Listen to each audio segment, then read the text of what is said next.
नमस्कार प्यारे साथियों, मैं आदित्य राय आप लोगों के लिए वर्ग दशम के एक और अध्याय, सप्तम अध्याय है ना, जिसका नाम है नीति श्लोका। नीति श्लोका को लेकर आया हूँ, जो कि बहुत ही महत्वपूर्ण है आप लोगों के लिए। तो चलिए इसको समझते हैं, इसको पढ़ने का प्रयास करते हैं। चलिए, तो नीति श्लोका, नीति श्लोका का मतलब होता है नीति।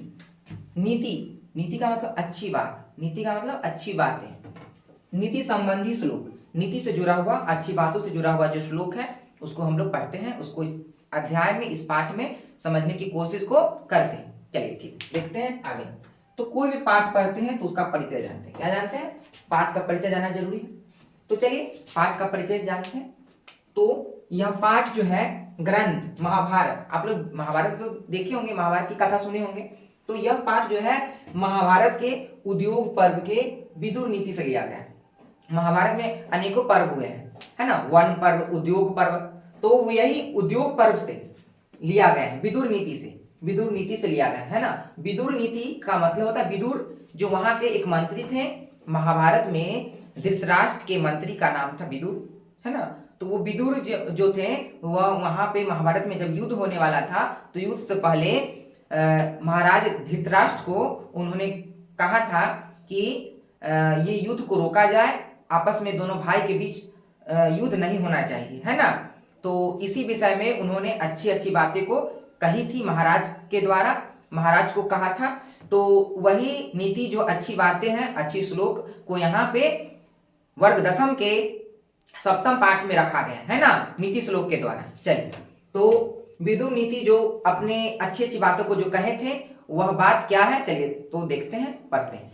तो विदुर बोले थे कि पंडित क्या है, पंडित कौन होता है, पंडित कौन है, पंडित के लक्षण क्या है। चलिए तो समझने की कोशिश करते हैं। यह आपके परीक्षा में यह प्रश्न जो है आ सकते हैं, पूछ सकते हैं कि पंडित किसे कहते हैं, पंडित कौन है। तो चलिए देखते हैं। जिसकी कर्म, कर्म का मतलब होता है काम, कोई भी काम ले लीजिए, कर्म है ना। पढ़ाना भी क्या है, काम ही है ना। किसी का इलाज करना वो भी काम है, हंसना, रोना, दुकान चलाना, है ना, आलू बेचना, सब्जियां बेचना, फल बेचना, ये सब क्या है, काम ही है। तो किसी भी काम को, है ना, कोई व्यक्ति जो काम करता है, जिसके काम को सर्दी, सर्दी मतलब ठंडा का महीना, ठंडा का मौसम, है ना, सर्दी, चाहे ऐसा व्यक्ति जिसके काम में अगर सर्दी रहे, कितना भी ठंड का मौसम क्यों ना रहे, वह काम को बीच में छोड़ता नहीं, है ना। अगला है गर्मी, क्या, गर्मी, चाहे कितना भी गर्मी क्यों ना रहे, उसके शरीर से पसीना क्यों ना टप टप चू रहा हो, वह बीच में काम को नहीं छोड़ता है। अगला भय, है ना, उसको किसी भी चीज का डर ही ना हो, है ना। ऐसा व्यक्ति जिसको किसी भी चीज का डर ना हो, जो काम कर रहा है उस समय उसको कोई चीज का डर ना हो।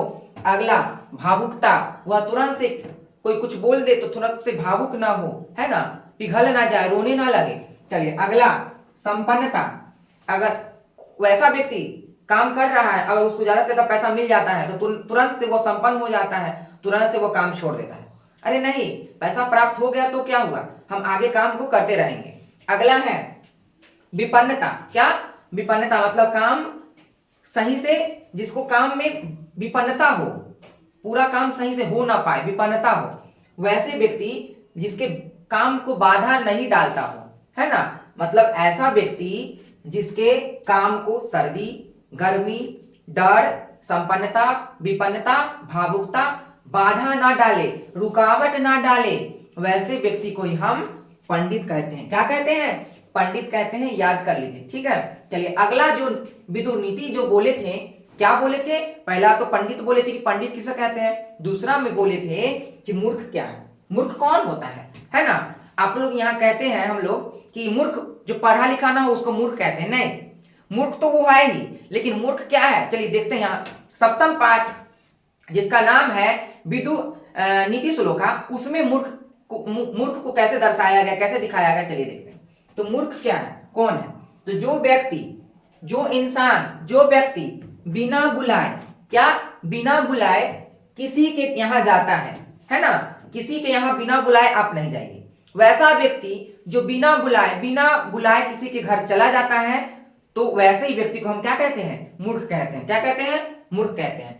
अगला है बिना पूछे बोलता है, आपसे कोई कुछ प्रश्न नहीं पूछ रहा है तो आप बिना पूछे उस वो पूछ नहीं रहा है और आप बिना उसको बोले आप अपने आप बड़बड़ा रहे हैं, बोलते जा रहे हैं, बोलते जा रहे हैं, तो वैसा व्यक्ति को ही मूर्ख कहा गया है। अगला है अविश्वासियों पर विश्वास कर लेता है। मतलब जो व्यक्ति, चोर विश्वास के पात्र नहीं होता, पता है ना, चोर तो उसका लक्षण ही चोरी करना, वो विश्वास के पात्र नहीं होता है, लेकिन लोग फिर भी उस पर विश्वास कर लेते हैं। तो वो ही व्यक्ति जो उस पर, चोर पर विश्वास कर ले और उसको अपने घर में पनाह दे रखते हैं, वैसे व्यक्ति को ही हम मूर्ख कहते हैं। अरे हम तो जान ही रहे हैं कि वह विश्वास करने लायक चोर नहीं है, फिर भी हम उस पर विश्वास कर रहे हैं। तो जो व्यक्ति विश्वास कर रहा है चोर पर, वही व्यक्ति को हम क्या कहेंगे? मूर्ख कहेंगे। क्या कहेंगे? मूर्ख, जो अविश्वासियों पर विश्वास कर लेता। चलिए अगला है, तो मूर्ख उसे ही कहा गया है। विदुर नीति के द्वारा मूर्ख का यही लक्षण है, मूर्ख का यही लक्षण इस पाठ में कहा गया है। चलिए अगला है नरक के द्वार, जो कि इस बार परीक्षा में पूछा गया है। नरक के द्वार कितने होते हैं? तो नरक के 3 द्वार होते हैं। याद रखिए, नरक के कितने द्वार हैं? 3 द्वार होते हैं। पहला काम, दूसरा क्रोध, तीसरा लोभ। काम क्या है? नरक, नरक जानते हैं आप लोग? नरक सही नहीं जगह, नरक जो है सही जगह नहीं है ना, एकदम खराब है। तो काम, नरक के द्वार कितने हैं? दरवाजा नरक के जो है 3 गो दरवाजे हैं। पहला काम, जो व्यक्ति गलत काम करे, है ना, तो आप गलत काम करते हैं तो आपके लिए नरक के दरवाजे खुलते हैं। दूसरा क्रोध, अगर आप ऐसे व्यक्ति हैं जो क्रोध करते जा रहे हैं, क्रोध मतलब गुस्सा, गुस्सा कर रहे हैं ज्यादा से ज्यादा, तो आपके लिए नरक के दरवाजे खुल रहे हैं। तीसरा लोभ, जो व्यक्ति लोभ करता है, लालच करता है ना, नहीं हमको 10 रुपए हम कमा रहे हैं, नहीं हमको और 1 लाख कमाएंगे, नहीं हमको ज्यादा चाहिए, मतलब जो लोभ कर रहा है, लालच कर रहा है ना, संतुष्टि उतना में नहीं हो पाता है, लालची बन गया है, तो उसके लिए भी नरक का द्वार, दरवाजा खुल गया है। तो नरक के कितने दरवाजे हैं? कितने द्वार है? 3, काम, क्रोध, लोभ। ठीक है, चलिए अगला है दोष कितने हैं? दोष का मतलब क्या होता है? खराबी। दोष का मतलब क्या है? खराबी। यहां दोष का मतलब दोस्त, फ्रेंड, मित्र नहीं, दोष का मतलब यहां है खराबी। आप में क्या खराबियां हैं? तो दोष कितने हैं? तो 6 दोष होते हैं। क्या? चलिए देखिए 6 दोष कौन कौन है, चलिए देखते हैं। पहला नंबर निंद्रा। क्या है? निंद्रा। निंद्रा का मतलब नींद, है ना। आप में खराबी क्या है? पहला तो नंबर तो निंद्रा।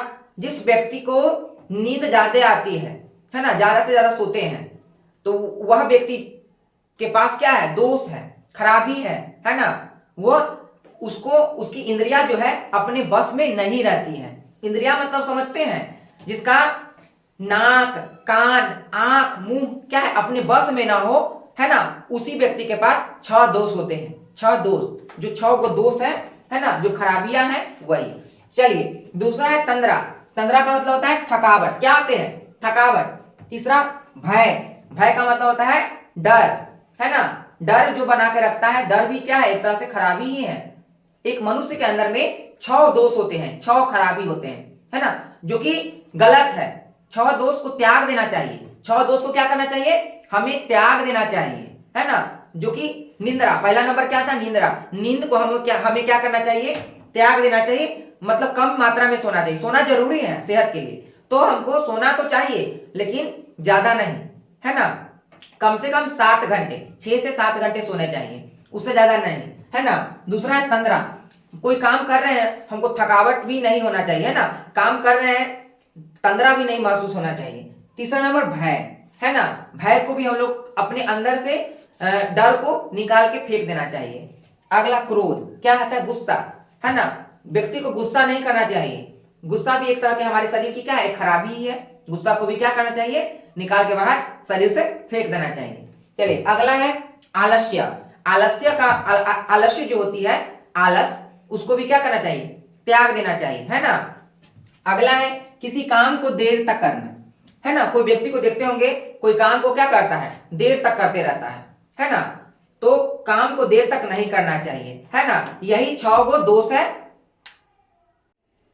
अगला पॉइंट है कि ऐश्वर्य। ऐश्वर्य का मतलब होता है पैसा, धन। धन चाहने वालों, जो ऐश्वर्य चाहते हैं, उनको जो है कितने दोष को त्याग देना चाहिए? कितने खराबी को? तो अपने अंदर से 6 दोष को त्याग देना चाहिए। तुरंत हम बताए हैं कि पहला है निंद्रा, तंद्रा, भय, आलस्य, क्रोध और किसी काम को देर से करना, है ना। यही 6 दोष को क्या करना चाहिए, हमें अपने अंदर से निकाल के बाहर फेंक देना चाहिए। चलिए दूसरा टॉपिक है सत्य से किसकी रक्षा होती है। सत्य, हम हमेशा सत्य बोलना चाहिए, सच बोलना चाहिए, तो उससे जो है धर्म की रक्षा होगी। किसकी, धर्म जो है, धर्म, है ना। धर्म ततो जया, धर्म ततो जया, है ना। सत्यमेव जयते, सत्य की ही जीत होती है ना।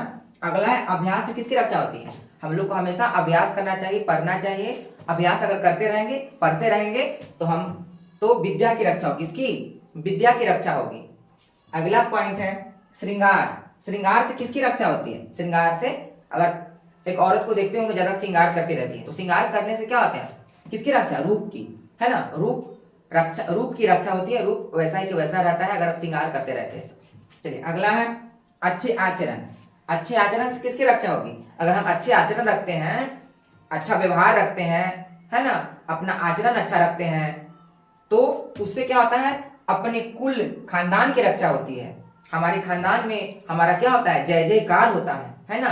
कुल में हमारा जय जयकार होता है कि हाँ दादा का नाम वो है कि हाँ देखिए उसके पोता जो है बहुत अच्छा आचरण है, तो उस दादा का क्या होगा, कुल खानदान का क्या होगा, नाम होगा, रक्षा होगा। अगला है घर की लक्ष्मी कौन होती है। तो घर की लक्ष्मी देखिए कौन है, स्त्री। कौन है, स्त्री होती है घर की लक्ष्मी। ठीक है, तो इसी के साथ यह चैप्टर जो है, यह पाठ जो है नीति श्लोक का, यह यहीं समाप्त होता है। तो आप लोग को यह पाठ कैसा लगा, अगर अच्छा लगा, समझ में आया होगा, तो आप लोग जो है यह चैनल जो है एजुकेशन बराकापुर चैनल, उसको ज्यादा से ज्यादा सब्सक्राइब कीजिएगा और यह वीडियो को अपने हर एक उस दोस्त के पास भेजिएगा जो कि 10वीं वर्ग में है ना, जो अभी पढ़ने वाले हैं, पर अब गए हैं 10वीं वर्ग में, तो उसके लिए बहुत जरूरी है। तो ज्यादा से ज्यादा उस 10वीं वर्ग के बच्चों तक शेयर कीजिएगा। धन्यवाद।